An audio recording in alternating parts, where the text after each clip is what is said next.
বড়োদেরকে প্রণাম আর ছোটোদেরকে ভালোবাসা জানিয়ে আমি শিপ্রা মজুমদার আজকে আবার একটা নতুন রেসিপি নিয়ে তোমাদের কাছে চলে এসেছি।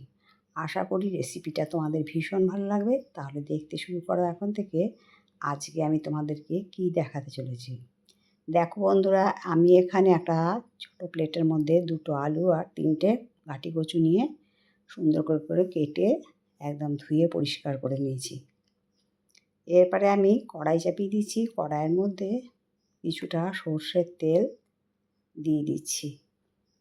তোমরা কিন্তু বন্ধুরা আজকের রেসিপিটা ভীষণ সুন্দর হতে চলেছে, একটুও স্কিপ করো না, তাহলে কিন্তু বুঝতে পারবে না। সর্ষের তেলটা গরম হয়ে যাওয়ার পরে আমি এখানে 1/2 চামচ কালো জিরে দিয়ে দিলাম। কালো জিরেটা যখন খুব সুন্দর মতন ভাজা হয়ে যাচ্ছে সেই পর্যন্ত আমি নাড়িয়ে চাড়িয়ে ভেজে নেব। কাঁচা ভাব যেন না থাকে এই পর্যন্ত করে ভেজে নিয়ে আমি এর মধ্যে কেটে রাখা আলু আর গাঁটি কচুগুলোকে দিয়ে দিলাম। আজকে আমি কাঁচা মাছ দিয়ে একটা খুব সুন্দর গাঁটি কচু আলুর ভাপা ঝোল রান্না করে তোমাদেরকে দেখাবো। এর মধ্যে দিয়ে দিলাম লবণ, বেশ কিছুক্ষণ নাড়িয়ে চাড়িয়ে 1/2 চামচের মতন লবণ দিলাম আর দিয়ে দিলাম 1/2 চামচ হলুদ। এবার আবার বেশ কিছুক্ষণ নাড়িয়ে চাড়িয়ে নুন হলুদের সাথে মিশিয়ে নেব। লবণ হলুদের জন্য তাড়াতাড়ি করে এটা সেদ্ধ হয়ে যাবে আর ভাজাটাও খুব সুন্দর হয়ে যাবে। আমি এটাকে ঢাকনা চাপা দিয়ে দিয়ে ভেজে নেব। আজকে যেই কাতলা মাছের রেসিপিটা দেখাবো, আমরা তো ভাপা অনেক ধরনের খেয়েছি, আজকে ভাপাটা সম্পূর্ণ আলাদা। তাই তোমরা একটু স্কিপ করো না, স্কিপ করলে কিন্তু বুঝতে পারবে না আমি কী কী জিনিস দিয়ে এই ভাপাটা তৈরি করছি। তবে অবশ্যই বলে দিচ্ছি সর্ষে পোস্ত ওই জাতীয় কোনো জিনিস দেব না। বেশ কিছুক্ষণ নাড়িয়ে চাড়িয়ে আবার ঢাকনা চাপা দিয়ে দিয়েছি। দেখো আলু আর গাঁটি কচুটা খুব সুন্দর ভাজা হয়ে গেছে আর অনেকটা সেদ্ধ হয়ে গেছে, প্রায় 75% পর্যন্ত সেদ্ধ হয়ে গেছে। আমি পুরোপুরি এখন সেদ্ধ করে নেব না, যখন ভাপে বসাবো তার মধ্যেই সেদ্ধ হয়ে যাবে। এরপরে এর মধ্যে দিয়ে দিলাম 1 চামচের মতো জিরে গুঁড়ো, 1 চামচের মতো লাল লঙ্কার গুঁড়ো দিয়ে সামান্য একটু জল দিয়ে গাঁটি কচু আলুটাকে আরেকটুখানি রান্না করে নেব। বেশ কিছুক্ষণ নাড়িয়ে চাড়িয়ে রান্না করার পরে ঝোলটা একদম শুকিয়ে গেছে। এটা এখন কিছুক্ষণ থাকবে, একপাশে থাক। এরপরে দেখো আমি 4 পিস কাতলা মাছ নিয়ে নিয়েছি। এবার একটা টিফিন বক্স নিয়েছি। আমি আজকে যে কাতলা মাছের ভাপাটা দেখাবো তোমাদেরকে একদম আলাদা, সম্পূর্ণ নতুন ধরনের। কাতলা মাছগুলো নিয়ে নিলাম আর এর মধ্যে একটা মিক্সিং জার নিয়ে নিয়েছি। এর মধ্যে কিছুটা ধনেপাতা আর পাকা লঙ্কা দিয়ে দিলাম 2টো, দিয়ে কাঁচা লঙ্কা আর ধনেপাতা দিয়ে একটুখানি পেস্ট করে নিয়ে আসলাম। এবারে কাঁচা লঙ্কা আর ধনেপাতা বাটাটা আমি ওই কাতলা মাছের পিসগুলোর মধ্যে দিয়ে দিলাম, দিয়ে মিক্সিং জারটা ধুয়ে একটুখানি জল দিয়ে দিলাম। এরপরে আমি কী কী জিনিস মেশাচ্ছি তোমরা ভালো করে দেখো। এরপরে আমি দিয়ে দিচ্ছি এর মধ্যে বেশ কিছুটা সয়া সস। এর মধ্যে কিন্তু রেসিপিটা বেশ ঝাল ঝাল হবে, আর যা যা জিনিস মেশাচ্ছি তার জন্য কিন্তু স্বাদ আর গন্ধ ভীষণ সুন্দর হবে। একদম অন্য ধরনের একটা ভাপা ঝোল টাইপের রেসিপি আমি তৈরি করে দেখাবো। এবার দিয়ে দিলাম টমেটো সস আর দিয়ে দিলাম আর 1.25 চামচ লবণ আর দিয়ে দিলাম 1/2 চামচের মতন হলুদ। এরপর দিয়ে দিচ্ছি কাঁচা সর্ষের তেল। অসম্ভব সুন্দর গন্ধ বেরোচ্ছে এটা থেকে।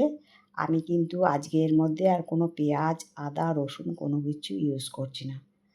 2 টেবিল চামচের মতন আমি কাঁচা সর্ষের তেল দিয়ে ভালো করে চামচ দিয়ে সমস্ত মশলাটাকে মিশিয়ে নিচ্ছি। সয়া সস, টমেটো সস ধনেপাতা, কাঁচা লঙ্কা, লবণ, হলুদ যা যা দিলাম আমি সমস্ত কিছু দিয়ে আমি ভালো মতন করে মিশিয়ে নিলাম ওই জলটার সাথে। এর মধ্যে আর কোনো জল দেব না।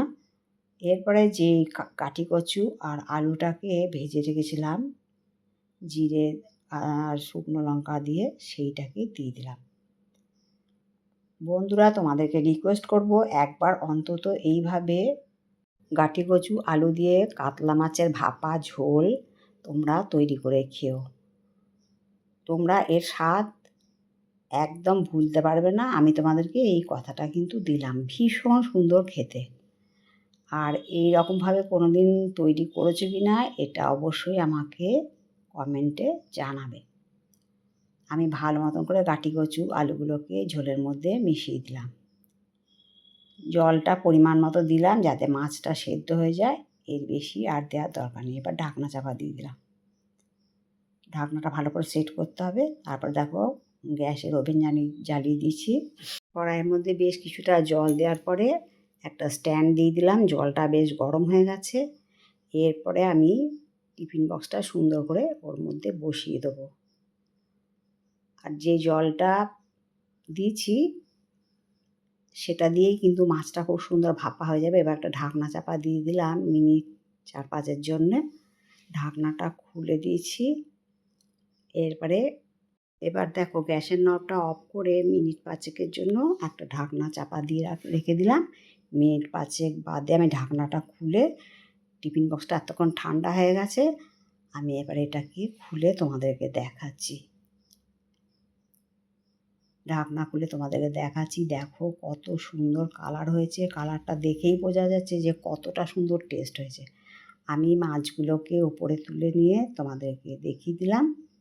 তা বন্ধুরা, তোমরা অবশ্যই একবার এইভাবে রান্না করে খাবে। আর যদি ভালো লাগে অবশ্যই লাইক, শেয়ার, কমেন্ট আর সাবস্ক্রাইব করে আমার চ্যানেলের পাশে থাকার জন্য অনুরোধ করলাম।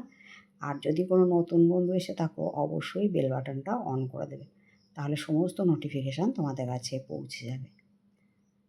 দেখো আমি কিন্তু প্রথমে মাছ দিয়ে তোমাদেরকে দেখিয়ে দিয়েছিলাম। এবারে একটা মাছকে তুলে তোমাদেরকে একটা ছোটো হাতার সাহায্যে তুলে তোমাদেরকে মাছটা দেখিয়ে দিচ্ছি কতটা সুন্দর সুসিদ্ধ হয়েছে আর ভীষণ লোভনীয় হয়েছে খেতে। এবার আমি একটা প্লেটের মধ্যে সার্ভ করে দিচ্ছি। ঝোলটা ঠিক এরকম থাকবে। তাহলে বন্ধুরা, আজকে আমার কাতলা মাছের ভাপা ঝোল কেমন লাগলো জানিও। তোমাদের সুন্দর সুন্দর কমেন্টস পেলে আমি কিন্তু আরেকটা রেসিপি তৈরি করতে অনেক উৎসাহ পাই। আর যদি কোনো নতুন বন্ধু এসে থাকো আমার এরকম নিত্য নতুন সহজ সরল রেসিপি অনেক দেখতে পাবে। আমার যত কাছের দূরের বন্ধু আছো তোমরা আমার প্রাণ ভরা ভালোবাসা নিও। দেখো ঝোলটা কত সুন্দর দেখতে লাগছে। তাহলে আজকে এই পর্যন্ত রাখি। অন্য কোনো দিন অন্য কোনো রেসিপিতে আবার দেখা হবে। কেমন? টাটা।